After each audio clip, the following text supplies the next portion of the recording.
We've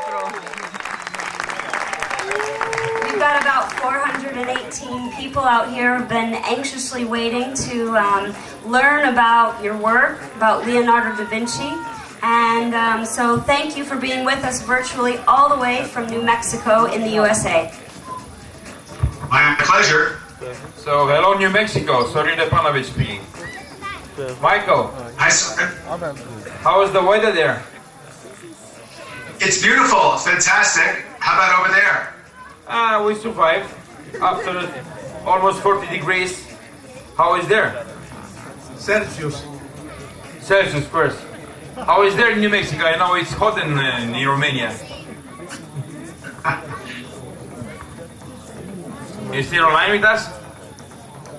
Yes, you're fading in and out a little bit vocally, but I can see images of everyone, and I see a big light in the middle. This is good.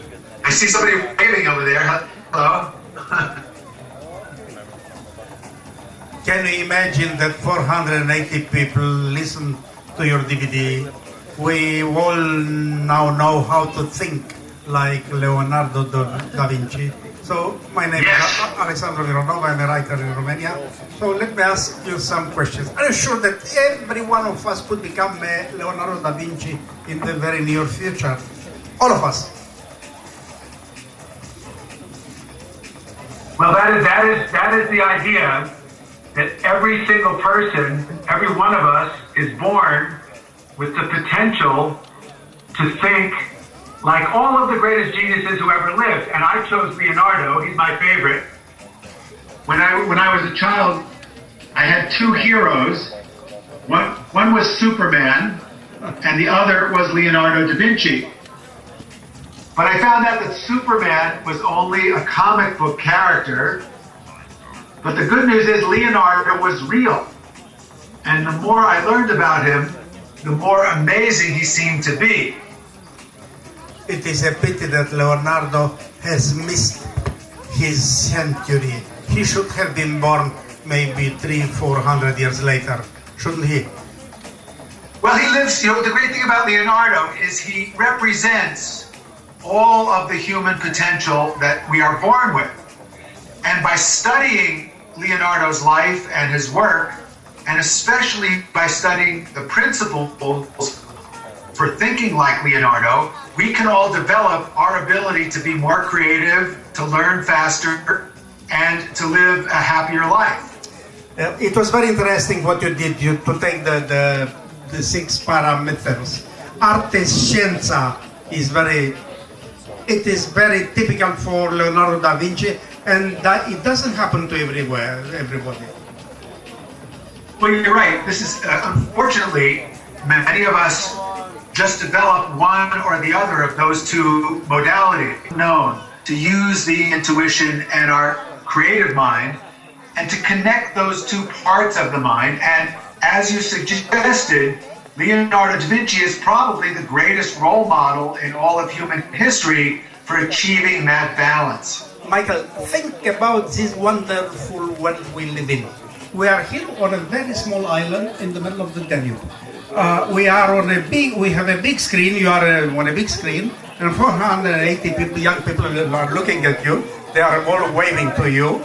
And there are only, the moon is somewhere behind us. The Danube, which is the biggest river of Europe, is passing nearby. And we speak to each other. We can transfer knowledge. We can transfer, words from such a great distance. Well, this is the principle that Leonardo referred to as connessione. Connessione. Everything connects to everything else. And it's truly miraculous that we can connect to each other and have this conversation. 500 years ago, Leonardo predicted that someday humanity would be able to communicate in this fashion. He also used connessione as a means for guiding us to think about how one discipline connects to another. And I know that you have such a marvelous curriculum that everyone is studying so many different subjects.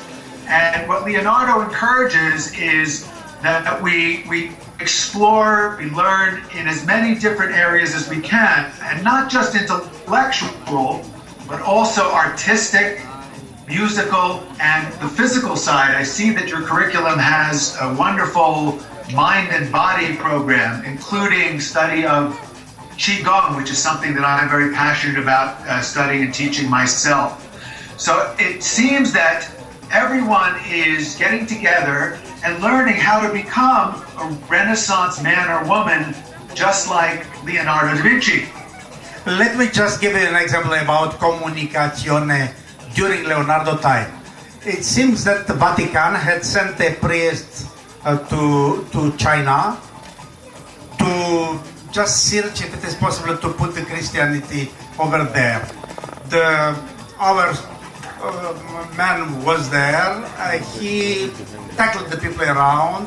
He wrote a letter to the Pope. Yes, we can. And the letter started to go to Europe, and it went there. And the Pope wrote a letter back. And it took 36 years between the first letter and the answer.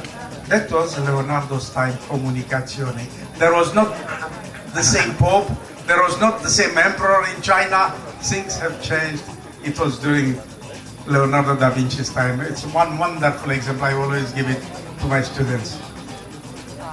Well, we did put it in as the 7 principles, but I think patience is probably another important one too, isn't it? Yeah, well, Mike, we thank you, all of us. It was wonderful. We shall take whatever you have already sent to us, and I hope to have your books translated here. Yeah, I think Fantastic. Yeah. One practical thing is I hope everyone got the mind map brochure that I sent. We did. Hither, our friend Hither gave to each one of us such a map. So I have my grand...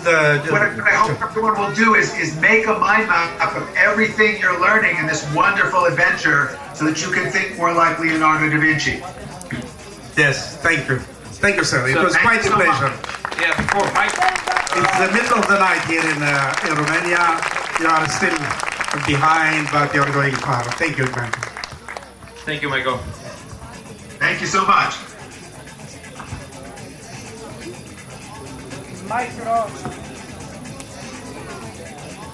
Avem întrebări pentru Michael?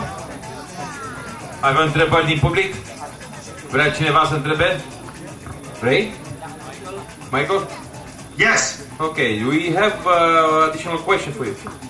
Hi Michael, I'm a big fan of mind mapping, and I was preparing today to present a mind map that we did today during the morning session. I can show it on the other iPad that we have here. My question for you is, are you a paper mind mapping fan, or are you more of a computer mind mapping fan? A very important question. I believe you need pen and paper, because when you make your own mind map, you engage your brain in a much deeper, more profound way. I believe that the computer mind map is very useful for exchanging a good critical thinker, to be a disciplined, rigorous thinker. Go on to the next image. So this is a painting by Leonardo's teacher, Verrocchio. And Verrocchio asked the young apprentice, Leonardo, to paint the image of the angel in the corner. So if we go to the next slide.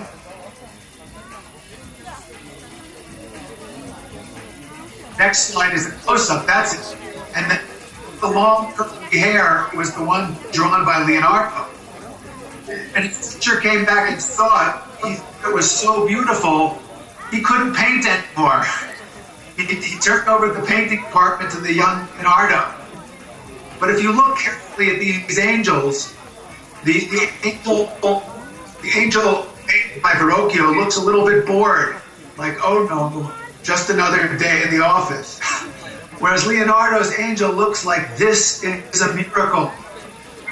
And it was another genius, Einstein, who said there are 2 ways to live your life. One is as though nothing is a miracle, the other is as though everything's a miracle.